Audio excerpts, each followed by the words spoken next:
تعادل مع أضعف فرق المجموعة، وبنصعب المهمة على روحنا، وبنعمل كل حاجة غلط في الكورة النهاردة. كل ده كوم. وإن فيتوريا مش عارف إن الدفاع ما بيبدأش من الاتنين سيرد باكات، الدفاع بيبدأ من قدام.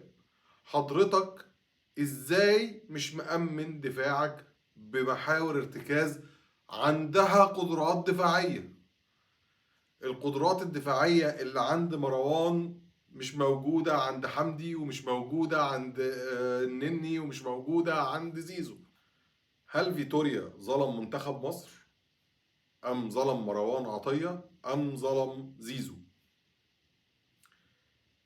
فيتوريا ظلم منتخب مصر ده قولا واحدا، أيوه.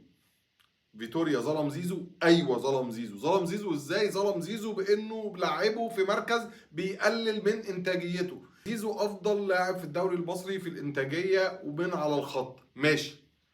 هل انت حطه في المكان اللي بينتج فيه، ولا حطه في مكان يقلل من انتاجيته؟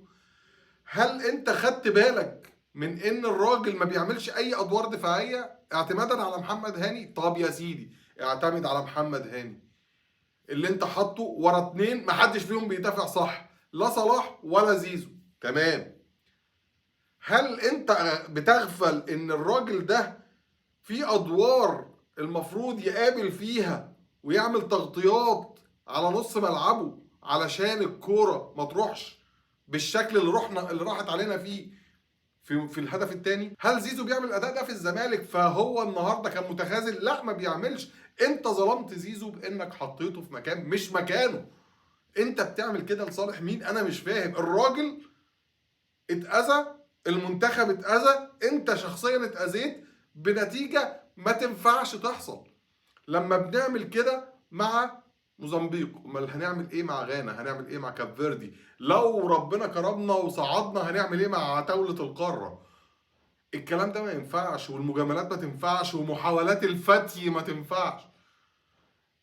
ايه مشكلتك في ان نص ملعبك يكون نص ملعب متكامل، فيه لعيب رقم 6، فيه 2 لعيبه رقم 8، وتلعب كوره؟ ليه انت مصر على ان انت تألف؟ وحتى كمان لما تأخرنا جاي بتعدل الفريق. بتعدل الفريق ازاي؟ هتسحب بقى الناس اللي مبوظه شكل الفريق؟ لا، بنعمل ايه؟ بنسحب الاثنين اللي هم اصلا ما لهمش ذنب. محمد هاني وتريزيجيه ما لهمش اي ذنب في الشكل السيء للمنتخب. وجودهم من عدمه مش هيغير شكل المنتخب، لان كل واحد فيهم بيلعب في مكانه.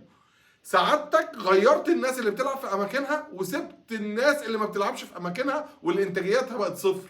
حضرتك بتعمل كده ليه؟ بصراحه مش قادر اتقبل النتيجه، ومش قادر اتقبل الاداء.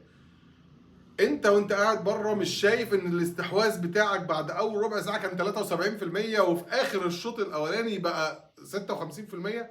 طب انت مش قادر تتخيل ان انت الاستحواذ بتاعك اللي اتسحب من تحت ايدك ده بفعل ان انت ما عندكش خط وسط قادر على استعادة الكرة بشكل سريع؟ انت مش قادر تشوف ده؟ اشك. انت بتعمل كده ليه يا عم فيتوريا؟ هل انت مش عايز تنجح؟ اشك طبعا. انت عايز تنجح. طب بتختار اختيارات غلط ليه؟ بتوظف توظيفات غلط ليه؟ انت موجود معاك لعيبه جيده، حطهم في اماكنهم بس، ما تألفش. حطهم في اماكنهم وهم هيأدوا كويس. زيزو حطه على الخط هيلعب كويس، صلاح حطه على الخط هيلعب كويس، مروان حطه 6 هيلعب كويس، مهند لاشين حطه 6 هيلعب كويس، حمدي فتحي حطه 8 هيلعب كويس، نني حطه 6 هيلعب كويس، حطه 8 هيلعب كويس. انت بتعمل كده ليه يا جماعه؟ الكلام ابعدوه عن اهلي وزمالك، دلوقتي ده منتخب مصر. زيزو لعيب جيد جدا جدا جدا، اتحط في مكان غير مكانه بقى عبء على زمايله. من الاخر كده، الترس القوي لو حطيته مش متعشق بشكل مظبوط هيكسر المكنه كلها. ده اللي حصل النهارده. سلام عليكم.